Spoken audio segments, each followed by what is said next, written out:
Welcome to This Week in Plymouth. I'm your host, Dan Salzer from Pemmy Baker TV, and let's catch you up on all the talking points from this past week.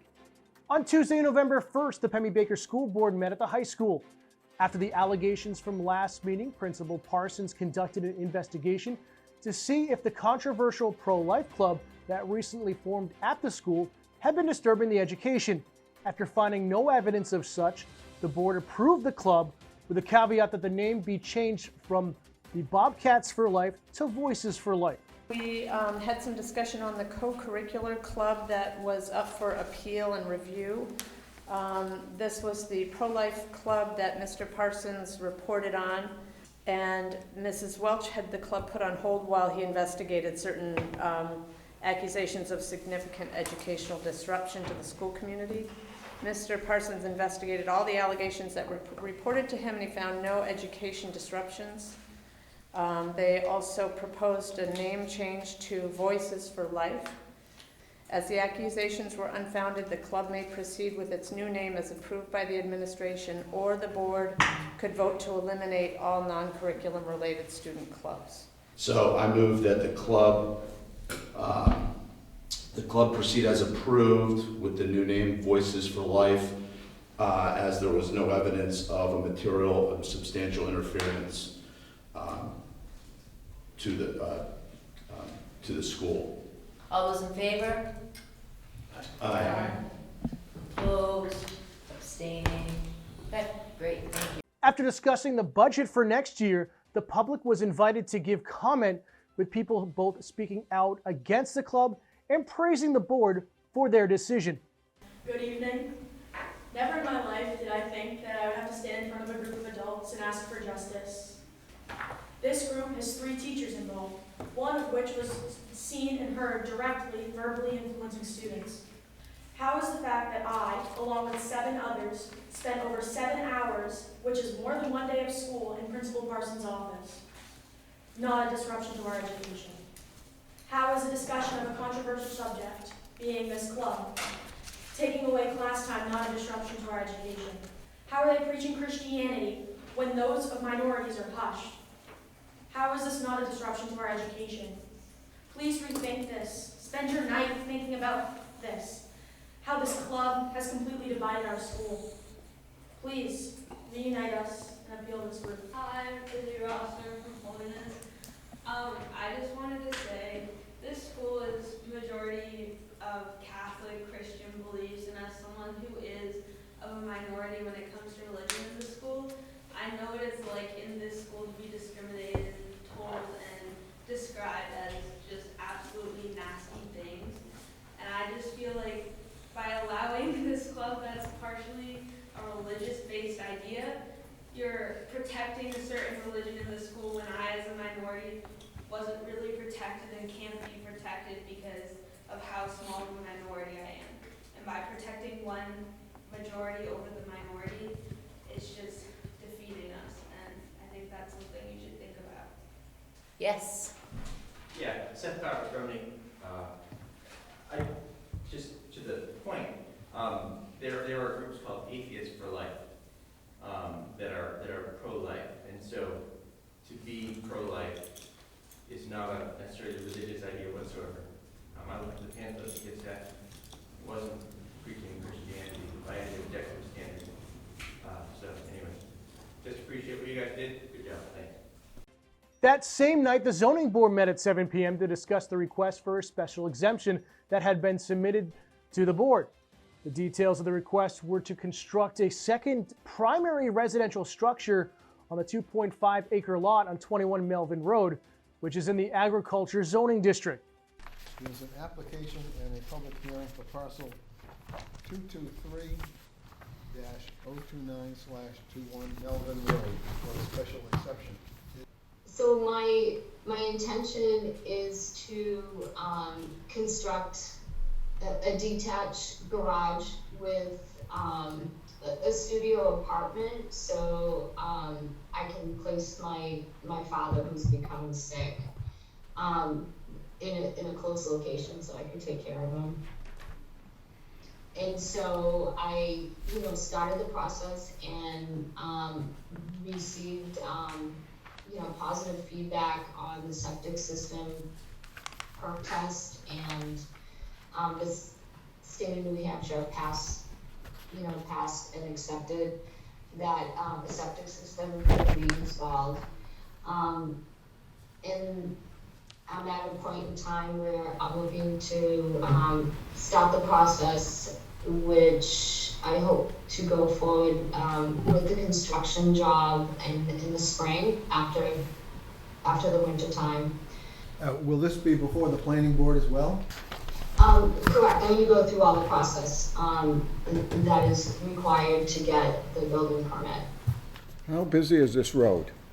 How many residents or neighbors do you have on this road? I want to say little to none. Do we require in this application to notify the neighbors? Yep, that's correct. And all the abutting properties have been notified, and also notice has been published in Town Hall, the library, and the Plymouth Record Enterprise. Do I have a motion? With that, can I make a motion that we approve the application as written? I'll second that motion. All in favor? Aye. No, we got to go member by member. Aye. Aye. Aye. Aye. And aye. It's unanimous. Good. Very good. Special exception is granted. Let's take a look at the weekend weather with the PSU Meteorology Department. Temperatures across the area, seeing some 70s pop on the map. 71 in Manchester, 70 in Portsmouth, 68 in Concord, 67 in Plymouth, and 68 up in Berlin. So looking at our extended forecast, this will take us throughout the weekend. So we have this area of high pressure sitting along the eastern seaboard that has some clockwise flow around it, bringing some nice warm temperatures into our area. We also have this area of low pressure in the Great Lakes that is bringing some warmer air northward. Now, this area of high pressure will make its way off the coastline late tonight into early parts of tomorrow morning. Now, I want to bring up tomorrow morning's forecast, because if you are out early tomorrow, you might see some AM patchy fog that should burn off around the early morning hours.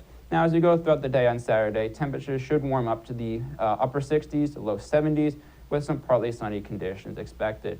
As we go throughout the nighttime on Saturday into Sunday morning, the clouds that will be around will keep a nice warm layer below. Temperatures should be in the mid-50s with, some mostly cloudy conditions expected for Saturday night into Sunday morning. As we go throughout the day on Sunday, again, we'll be mostly cloudy, temperatures in the upper 60s to around 70 degrees. We do have a slight chance of a shower as we go throughout the day on Sunday afternoon. Not overly concerning. It's not like some of you can cancel plans, but overall, just want to make you aware there is a very slight chance of a shower as we go throughout Sunday afternoon. Now, I want to bring up the possibility of November high temperature records. Yes, I'm saying that. Could see some record-breaking temperatures throughout the weekend. So you look at our forecasted temperatures, and then we have the record high temperatures all. Time for sports.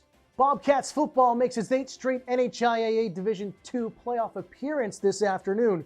The 7th-seeded Bobcats travel to 2nd-seeded Pelham for a 1 p.m. kickoff. Catch all the action live on Pemmy Baker TV and on YouTube and Facebook with commentary provided by WPNH.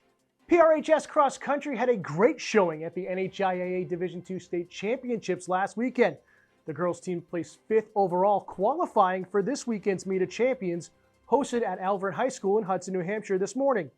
The girls' team was led by the England sisters, Addie, who finished just ahead of her sister Ellie for 6th and 7th overall. It's the first time since 2001 that a team from PRHS qualified for the Meet of Champions. On the boys' side, Leo Ebner led the Bobcats with a 22nd place finish overall, qualifying himself for the Meet of Champions as well. Congratulations to Brianna Caston from the PRHS golf team. Brianna competed at the New England Interscholastic Golf Championship at the Mohegan Sun Golf Club, placing 33rd in all of New England. A great showing here this fall. Some announcements for the town. Congratulations to Scott Whedon, who was selected to be the new town manager on October 31st. Whedon commented saying, quote, "I thank the town of Plymouth Select Board for selecting me, and I'm very excited for the opportunity to serve as Plymouth's town manager. I have always respected the Plymouth community and think it has a very promising future. I look forward to continuing to be a part of it." Whedon began his position as town manager on November 1st. November 6th is the end of daylight savings. Be sure to set all of your clocks back an hour and enjoy the extra hour of sleep on Sunday morning. The Select Board announced via the town website that they will be hosting a public work session on Monday, November 7th. The session will begin at 6 p.m.